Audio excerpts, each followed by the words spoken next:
역대 뭐 그 2차 기록에서 보면은 미러키가 최상위권을 유지하고 있어요. 일요일에는 쉬지만 매일 우편을 배달하는 우편 배달로 칼말론 매 경기 10개씩 어시스트를 뿌려도 19시즌 동안 이렇게 뿌려도 그 기록을 못 깬다는 그 존 스타큰. 찰스 바케가 들어오고 나서 제대로 이긴 적이 없어요. 플레이오프에서. 앤서니 데이비스가 수비수상이 없고 루디 고베어가 수비수상이 있는 그 이유라고 저는 생각을 해요.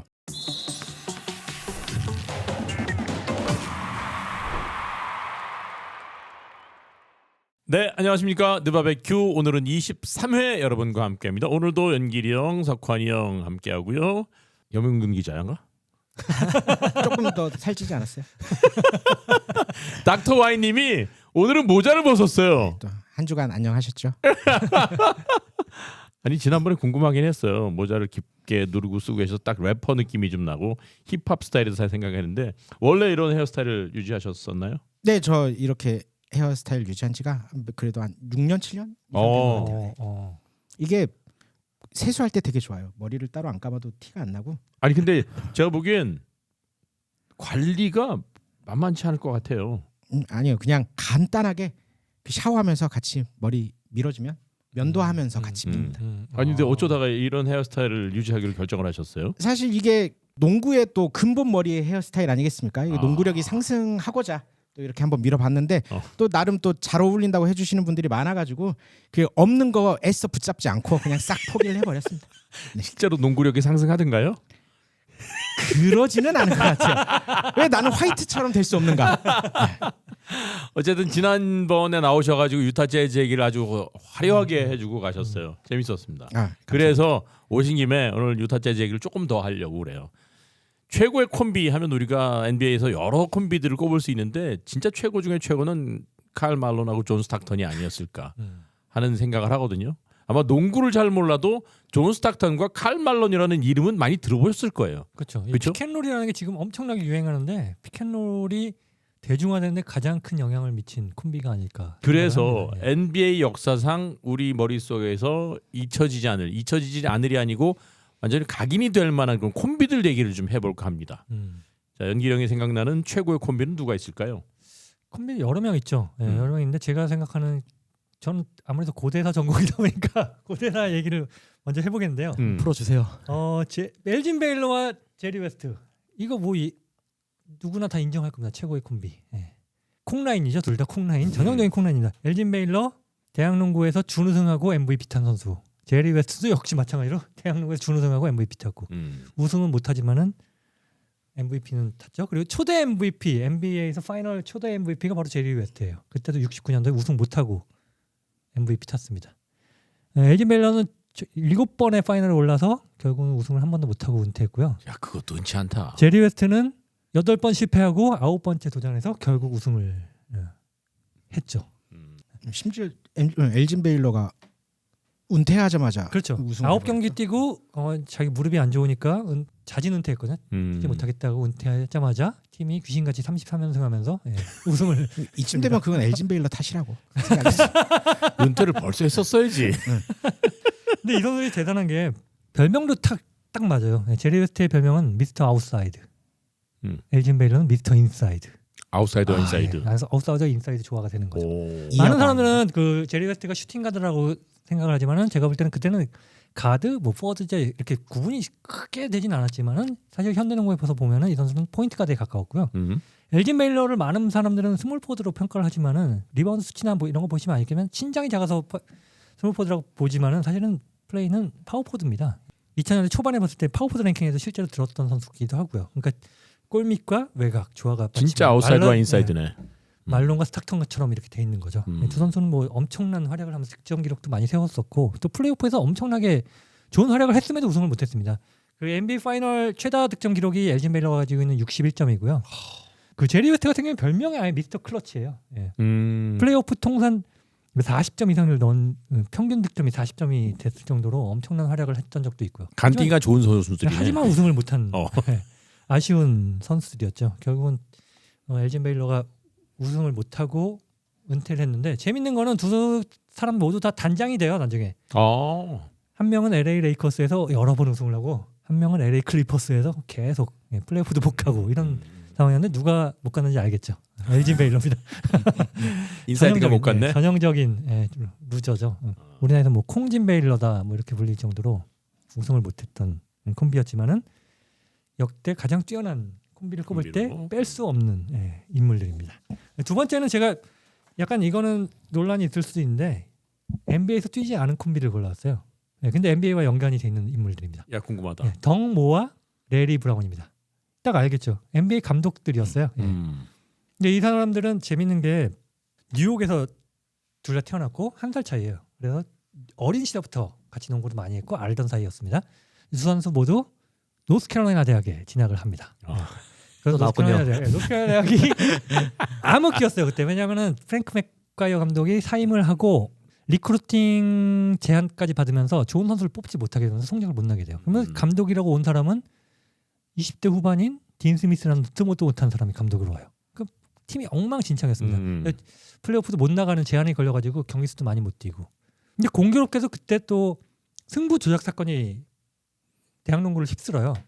근데 덩모에게 누가 그때 승부 조작사 하나가 접근을 한 적이 있었습니다. 그 사실 때문에 덩모는 NBA에서 영구 제명을 당합니다. 돈을 주겠다라는 거절했거든요. 판결에도 나와 있어요. 이 선수는 거절했다. 무죄 판결을 받았는데 NBA에서 뛰지 못합니다.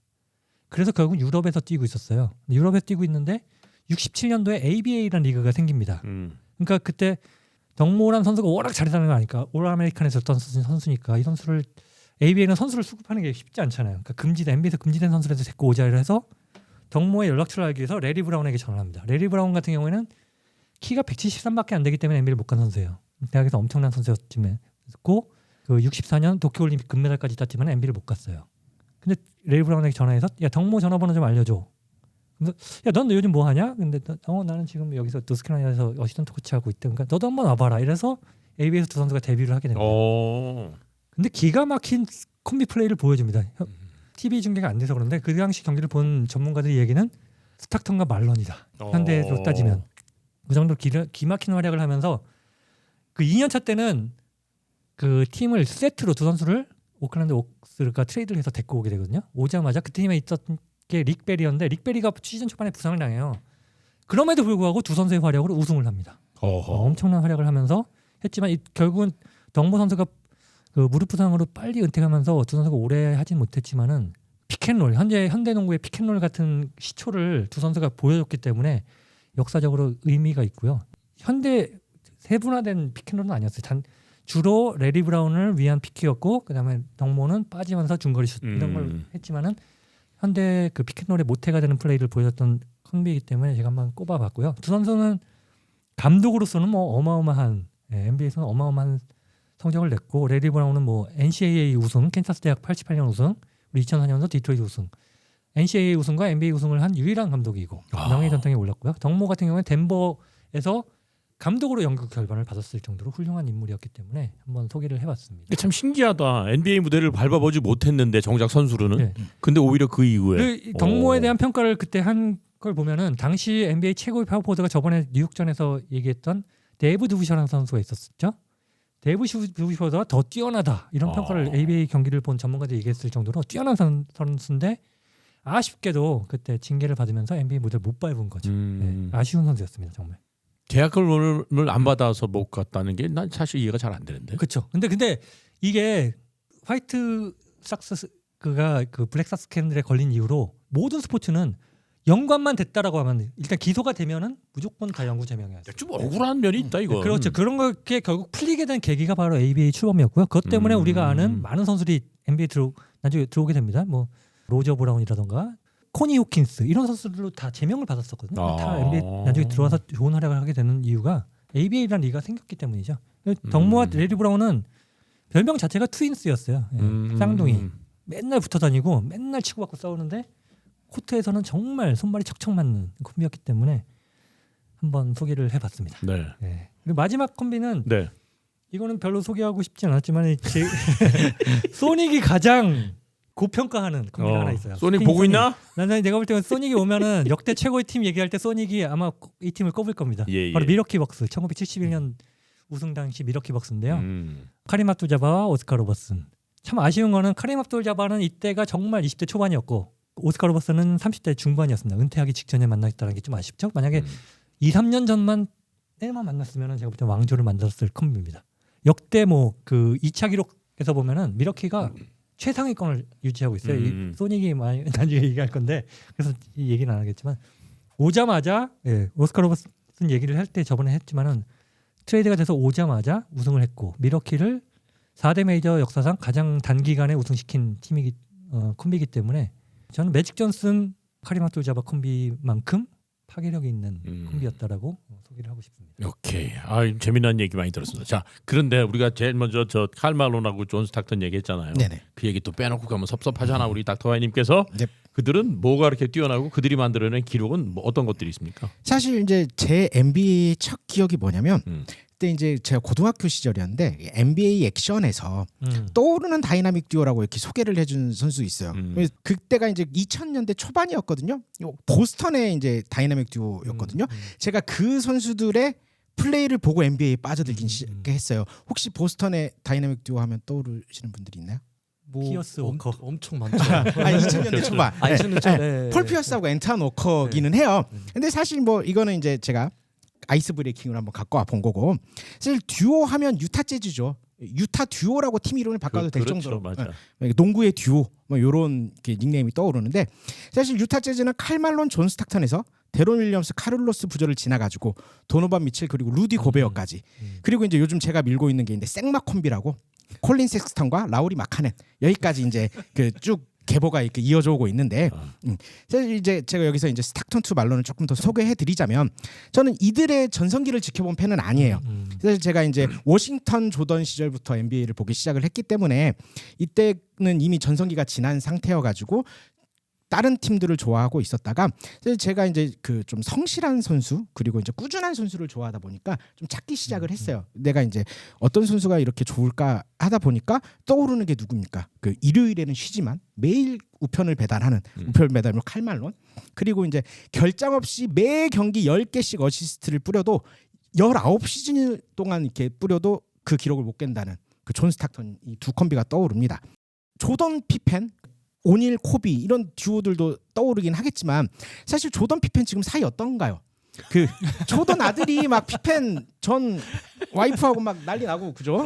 그러기도 했고 그다음에 지금은 뭐 안타깝게 볼 수 없지만 샤크와 코비도 샤크가 팀을 떠날 때 사실 불화설도 돌고 샤크가 인정할 정도로 그랬는데 물론 이 다른 콤비들은 우승이 있어요. 6번의 우승, 3번의 우승도 하고 근데 이 둘은 우승이 없어요. 왜?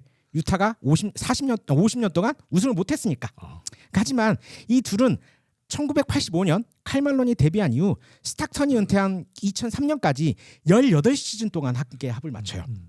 그리고 지금까지도 사이좋게 지내고 있다고 하거든요. 칼 말론이 데뷔하고 존 스타턴한테 여기 이제 뭐 놀 거 없냐라고 했을 때 존 스타턴이 물어봐요. 야 시내 나가서 놀래 아니면 동물원 갈래? 했더니 둘이 이제 칼 말론이 동물원 선택해가지고 손잡고 둘이 20대 청년 둘이 이제 그 동물원에 간 그런 사연도 유명하고 그리고 지금까지도 생일날 선물을 주고받고 하고 있고 서로 그 아이들의 대부가 돼주기도 할 정도로 네, 지금 사이가 너무 좋거든요. 그리고 칼 말론은 유타 재즈에서 18년 동안 뛰는데 10시즌 정경기를 출장을 해요. 그리고 결장 수가 단 10경기밖에 안 됩니다. 18년간? 네, 18년간 10경기. 그리고 존 스타턴은 19시즌 동안 17시즌을 정경기 출장을 해요. 82경기를. 그리고 단 22경기만 결장을 하거든요. 그리고 더 놀라운 건 이 기간 동안 이거 제가 손으로 찾아봐서 확실치는 않은데 유타 재즈에서 이 두 선수가 모두 결장한 경기가 단 한 번도 없어요. 그러니까 팬들이 유타 경기를 보러 가면 적어도 둘 중에 하나는 항상 나와 있는 거예요. 그러다 보니까 이제 제가 이 선수들의 팬이 되었거든요. 둘이 같이 다니면서 뭐 장어탕 이런 거 먹나? 그래가지고 이 두 선수가 18시즌 동안 정규 시즌에 1412경기에서 합을 맞춰요. 두 선수 모두 출전한 경기가. 현역 선수 중에선 이 정규 시즌 경기보다 더 많이 뛴 선수는 르브론 제임스밖에 없어요. 2위가 크리스 폴인데 크리스 폴이 이 경기 수를 못 채웠습니다. 아직. 함께 뛰면서 기록은 최다잖아요. 네네네. 그렇죠. 그렇죠. 이 게다가 이제 이 두 선수가 이 경기에서 906승 506패, 64.1%의 승률을 기록하고요. 이 둘이 5만 5천 점, 18,000개 리바운드, 2만 개의 어시스트를 둘이 합작을 해요. 그러면서 이제 역사상 이런 선수들이 없는데 이 두 선수가 모두 19시즌씩 뛰었거든요. 근데 단 한 시즌도 빠짐없이 플레이오프에 진출을 해요. 그리고 그 모든 시즌을 5할 이상을 기록을 해요. 그만큼 이제 꾸준한 콤비였다고 볼 수가 있고 심지어 마지막 시즌에 두 선수가 나이가 40살, 39살인데 주전으로 1번, 4번을 보는데 이 팀이 47승 35패를 기록합니다. 물론 이게 당연히 플레이오프에서는 떨어지기는 했지만 꾸준한 콤비였고 그리고 이제 너무나도 유명한 파이널에도 2회 진출을 하거든요. 그리고 또 거기에서 굉장히 많은 명경기를 만들어요. 마이클 조던의 그 플루 게임이라든지 마이클 조던 하면 떠오르는 장면이 딱 두 가지가 있잖아요. 에어워크와 라스트 샷. 그것도 유타 경기가 만든 거거든요. 그러기도 하고 일부러 만들어준 거예요? 저희가 다 배경을 제공해 주죠. 그리고 파이널 최저 득점도 유타가 가지고 있어요. 그리고 최다 득점차 경기도 유타가 가지고 있습니다. 아유 훌륭한 팀이네. 그럼요. 예. 그래서 사실 이 그 인터넷에 유명한 말이 있어요. 저도 이긴 병신이 되어라. 라는 말이 있거든요. 그래서 유타는 이렇게 기록에 남고 역사에 남는 많은 명경기를 만들었습니다. 사실 조던이 아마 포틀랜드랑 결승전에서 붙었다고 기억하시는 분도 많이 없으실 거예요. 그리고 매직이랑도 붙었잖아요. 그거 모르시는 분들 많을 텐데 마이클 조던이 누구랑 파이널에서 붙었냐? 유타 재즈가 바로 나오거든요. 그만큼 이제 엄청난 경기들을 만들어낸 선수라고 할 수 있을 것 같습니다. 기록들을 들으니까 정말 대단하긴 하네요. 그렇죠. 근데 만약 그 우승을 했었더라면 둘이 이렇게 계속 사이가 좋았을까요? 더 좋았겠죠. 네, 더 좋았지 않았을까요? 워낙 동물원도 한 번 더 갔겠지. 손잡고 가서 자유이용권 끊었을까요? 와 어쨌든 대단하다 진짜. 둘이 같이 뛰었던 경기가 그렇게 많았다는 사실은 네네. 또 몰랐네. 아니 근데 갑자기 궁금한 거. 칼 말론하고 스탁턴이 콤비를 맞출 때 그때 두 콤비에 못지않은 라이벌도 저 콤비들이 또 있었을 거 아니에요 다른 팀에도. 그렇죠. 석하님. 뭐 휴스턴 로켓츠가 이제 뭐 최대 라이벌 그리고 이제 슈퍼소닉스도 최대 라이벌 그리고 파이널 가서는 시카고 불스가 이제 라이벌이라고 이렇게 할 수 있는데요. 휴스턴 로켓츠는 이제 올라주안이 이끄는 그 팀인데 그 두 번째 2인자가 조금 자주 바뀌었어요. 처음에는 뭐 케니 스미스라고 해야 되는지 맥스웰이라고 해야 될지 뭐 가득 빅 그 콤비만 생각을 올라주를 하면요. 중심으로. 그렇죠. 근데 이제 그 95년도부터는 드렉슬러가 들어와서 그렇게 콤비를 맞췄고 그 후에는 이제 드렉슬러는 계속 있었고 그리고 찰스 바클리가 물론 찰스 바클리가 가드는 아니지만 들어와서 했는데 찰스 바클리가 들어오고 나서 제즈를 이긴 적이 없어요. 플레이오프에서. 그 정도로 이제 제즈는 굉장히 좋은 모습을 꾸준하게 모습을 보여주고 그게 97년도 98년도예요. 그 해에 파이널에 갔었죠. 근데 방금 말씀하신 것처럼 파이널에 가서 아쉽게도 조던이랑 피핀 그런 콤비에게 역대급 콤비 진짜 역사적으로 로드만도 남을 있었잖아. 콤비가 아니라 트리오지 트리오. 트리오라고 봐요. 트리오. 콤비가 아닌 역대급 팀이라고 해야죠. 역대급 팀한테 이제 2년 연속 지면서 뭐 아쉽게 준우승을 계속 하긴 했지만 근데 제가 얘기하고 싶은 건 게리 페이튼과 션 캠프 그 둘 콤비와 그리고 이제 스톡턴과 말렌이 보여줬던 그런 대결에서 조금 좀 얘기하고 싶은데 92년도에는 시애틀 슈퍼소닉스가 유타 재즈를 3대2로 꺾고 승리를 해요. 그게 서부 컨퍼런스 1라운드에서요. 이때 캠프는 말론을 골밑에서 완벽하게 차단을 하고 그리고 페이튼은 스톡턴이 아무도 못할 정도는 아니지만 뭐냐면 스톡턴이니까 그래도 정말 외곽에서 쉽게 플레이메이킹을 못할 정도로 그리고 그 공격을 셋업 못하게 그렇게 진짜 코 앞에서 수비를 했고요. 96년도에도 이번에도 슈퍼소닉스가 4대3으로 승리를 해요. 이게 서부 컨퍼런스 파이널에서요. 역대급 전술 대결이라고 평가받는 이 시리즈인데요. 92년도와 비슷하게 그 페이튼이 이제 스톡턴의 플레이메이킹과 공격 주도하는 거를 완벽하게 봉쇄를 하고 그리고 캠프가 말론이 아예 못했던 건 아니지만 그래도 캠프가 있었기 때문에 말론이 그만큼밖에 못했던 그런 시리즈예요. 그래도 7차전까지 갔었어요. 그렇게 대단한 두 명의 수비수를 상대를 하면서도 7차전까지 갔던 그 유타 재즈예요. 물론 이제 97년도와 98년도에는 서부 컨퍼런스를 유타 재즈가 제패하면서 이제 NBA 파이널에 진출을 했지만 그 두 콤비의 라이벌리는 지금까지도 다시 하이라이트 돌려보면서 풀 영상을 돌려보면서 충분히 볼만하는 그런 대결이었다고 생각을 해요. 그러면 이제 팀 다 떠나서 최근에 떠오르는 콤비들. 지금은 약간 메타들이 바뀌어가지고 파워포드, 포인트 가드 이런 개념들이 많이 없어졌기 때문에 그런 콤비를 찾기는 쉽지 않아요. 그렇죠. 그럼에도 그때 불구하고, 개념이 아니죠, 지금은. 그렇죠. 그럼에도 불구하고 뭐 커리와 그린 이런 콤비가 있겠죠. 커리와 그린 그리고 뭐 또 누가 있을까요? 그리고 이제 제가 한 말씀 또 이제 드려보면 네. 제가 잠깐 이제 그 데런 윌리엄스와 제리 솔론 사건 이후에 제가 이제 취업 준비도 하면서 NBA를 잠깐 쉰 적이 있어요. 그때 이제 돌아오게 한 콤비가 바로 유타 재즈의 도노반 미첼과 루디 고베어거든요. 고베어는 이제 유타에서만 올해의 수비수 3회, 디펜시브 퍼스트 6회, 그리고 올 NBA 세컨 1회, 서드 3회를 차지해요. 그리고 도노반 미첼은 올 리그 수상은 없지만 유타의 공격을 담당했고, 그리고 이제 고베어는 수비를 담당하면서 칼말론 존 스타턴도 해내지 못한 정규 시즌 단독 1위를 차지해요. 칼말론 존 스타턴도 이제 정규 시즌 1위를 한 적이 있지만 그때 승률이 사실 그 시카고 불스와 같았거든요. 물론 홈 어드밴티지를 차지를 하긴 했지만 이 콤비는 되게 아쉬운 게 사실 칼말론 존 스타턴은 제가 봐도 능력 부족이었어요. 마이클 조던을 넘을 만한 힘은 없었다고 봐요. 그래서 최선을 다해서 준우승 2회를 한 거라고 본 거거든요. 근데 도노반 미첼과 루디 고베어는 20-21 시즌은 솔직히 해볼 만하다고 생각을 했어요. 물론 도노반 미첼도 나중에 아쉬움을 표할 정도로 굉장히 이제 안타까운 시즌이었고, 도노반 미첼, 마이크 콘리 그리고 보얀 보그다노비치까지 부상을 안고 있었어요. 그래서 아쉬운 거예요. 물론 이제 역사에 만약은 없지만 그 솔직히 우승에 도전할 능력이 있었으나 부상과 이제 감독의 오기로 우승에 실패했다고 저는 생각을 하거든요. 5아웃인데 상대가 5아웃으로 나오는데 고베어 드랍백 수비를 노리는 공격이 계속 나와요. 근데 아무런 대처를 못하고 마지막 댈러스전과 그 클리퍼스 전에서 그냥 져요. 이러면서 고베어의 올해의 수비수 무용론이 나오거든요. 그러면서 제가 발작 버튼이 생겨버렸어요. 고베어 얘기만 나오면 막 발작발작 막 자다가도 제가 막 일어나는데 이래가지고 이제 사실 느바비큐에서도 한번 고베어 디포이 주제를 한번 하셨잖아요. 거기에서 이제 제가 몇 가지 변명을 좀 하자면 사실 최고의 수비수면 풀업에서 약점이 생긴다고 혹은 또 팀원이 부상으로 수비가 안 된다고 변명을 하면 좀 짜쳐요. 말이 안 된다고 봐요. 하지만 디포이는 정규 시즌으로 받는 거거든요. 우리가 1라운드 패배한 MVP가 그 택배 MVP라고 놀림은 받지만 사실 쟤가 왜 MVP냐 막 그러지는 않았거든요. 지금까지. 그런 여론은 별로 많이 못 본 것 같아요. 그래서 정규 시즌의 고베어는 충분히 디포이 자격이 되는 선수인데, 물론 고베어보다 수비를 잘하는 선수는 있을 수가 있어요. 가드 수비라든지 또는 이제 다양한 포지션을 막을 수 있는 수비수는 있다고 생각을 해요. 근데 생각보다 고베어가 그렇게 가드 맛집은 아닙니다.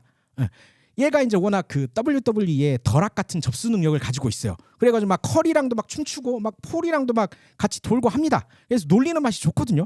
근데 커리나 크리스 폴은 그 누구도 못 막아요. 커리랑 폴 못 막았다고 수비를 못 한다는 건 말이 안 되고, 그리고 실제로 지난 풀업에서 댈러스전 패배를 고베어 때문이라고 이렇게 얘기하시는 분들도 생각보다 많거든요. 근데 사실 실제로 댈러스가 미스매치로 고베어를 노렸는데 재미를 보지 못했다는 그런 유의미한 데이터도 있고, 그리고 또 마지막에 이제 돈치치와의 그 장면에서 또 접수가 너무 좋았어요. 요즘 중계하는데도 맨날 광고로 나온단 말이에요. 근데 유타에서 보면 고베어가 중요도로 2옵션이긴 해요. 근데 미네소타에서는 아니잖아요. 사실 중요도로 보면 2옵션은 아니에요. 물론 연봉은 그랬을 것 같아요. 연봉은 그랬지만 칼타주가 19.4점이었어요. 그때 당시에. 근데 야투가 37.9%고 3점이 24.2%였습니다. 그리고 이제 앤티맨이 24.6점에 필드골이 43%였어요. 둘 다 이게 이제 4, 5차전에서 좀 만회해서 그런데 1차전부터 3차전까지는 되게 엉망이었거든요. 그래서 이제 댈러스와의 시리즈 패배의 원흉을 고베어로 보는 건 너무 고베어가 좀 밉보였다라고 생각을 해요. 물론 그렇다고 고베어가 잘했다는 건 아닙니다. 풀업에서 위력이 절반이 되는 것도 맞고, 근데 다만 다시 말하자면 디포이는 정규 시즌의 활약으로 이제 받는 게 맞는 거고, 그리고 고베어의 장점은 그때 소닉님께서도 잠깐 말씀하셨어요. 근데 거기에서 조금 더 딥하게 들어가 보면 고베어의 가장 큰 수비 장점은 팀 수비 버프 능력이 커요. 고베어가 없을 때 유타 재즈가 한 20위권의 수비 수치를 가지고 있어요. 그런데 고베어가 들어오면서 그 유타 재즈가 리그 수위권으로 이렇게 올라오거든요. 그 이 말하면 사실 제가 또 악플이 되게 많이 쌓일 것 같은데, 바로 이 이유가 앤서니 데이비스가 수비 수상이 없고 루디 고베어가 수비 수상이 있는 그 이유라고 저는 생각을 해요.